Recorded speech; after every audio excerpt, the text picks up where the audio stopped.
ಯಾವುದೇ e commerce Flipkart or Amazon ಇರ್ಬೋದು. ನಾನಿಲ್ಲಿ ಫ್ಲಿಪ್ಕಾರ್ಟ್ ತೋರಿಸ್ತಾ ಇದ್ದೀನಿ. ನೀವು ಮೊದಲೇ ಆಯ್ಕೆ ಮಾಡಿಕೊಂಡಿರುವಂಥ ಫೋನ್ನ ಇಲ್ಲಿ ಓಪನ್ ಮಾಡ್ಕೋಬೇಕು.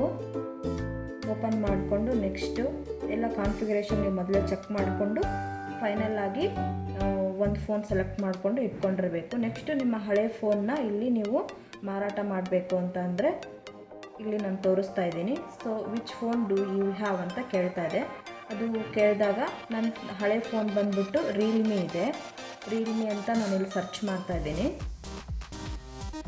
ಅಲ್ಲಿ ಎಲ್ಲ ಫೋನ್ ಬ್ರ್ಯಾಂಡ್ಗಳು ಲಭ್ಯವಿರುತ್ತೆ. ನೀವು ನಿಮ್ದು ಯಾವ ಫೋನ್ ಇದೆ ಅದನ್ನು ಸೆಲೆಕ್ಟ್ ಮಾಡಿಕೊಳ್ಳ್ರಿ. ನಾನು ರಿಯಲ್ಮಿಗ ಸೆಲೆಕ್ಟ್ ಮಾಡಿಕೊಂಡು ಅದರ ಕಾನ್ಫಿಗರೇಷನ್ ಬಂದುಬಿಟ್ಟು 8 ಇದೆ. ಸೊ ಅಲ್ಲಿ 8 ಸೆಲೆಕ್ಷನ್ ಮಾಡ್ಕೋತಾ ಇದ್ದೀನಿ. ನೆಕ್ಸ್ಟ್ ಅಂತ ಕೊಟ್ಟರೆ IMEI ನಂಬರ್ ಕೇಳುತ್ತೆ. IMEI ನಂಬರ್ ಕೂಡ ನಾನು *#06# ಅಂತ ಡೈಲ್ ಮಾಡಿದೆ. ನನ್ನದು ಹಳೆ ಫೋನಿನ IMEI ನಂಬರ್ ಕೂಡ ನನಗೆ ಸಿಕ್ತು. ಅದನ್ನು ಇಲ್ಲಿ ಡೈಲ್ ಮಾಡಿದರೆ ನಂದು ಹಳೆ ಸ್ಮಾರ್ಟ್ಫೋನ್ ಬೆಲೆ ನನಗೆ ಗೊತ್ತಾಯಿತು ಎಷ್ಟು ಅಂತ. ಸೊ 6100 ಅಂತ ಇದೆ. ನಾನೀಗ ಹೈಯರ್ ವರ್ಷನ್ ಫೋನ್ ತೊಗೊಂಡ್ರೆ 6100 ಲೆಸ್ ಆಗಿ ಮೇಲೇನು ಅಮೌಂಟ್ ಬರುತ್ತಲ್ಲ ನಾನು ಅದನ್ನು ಕಟ್ಟಬೇಕಾಗತ್ತೆ.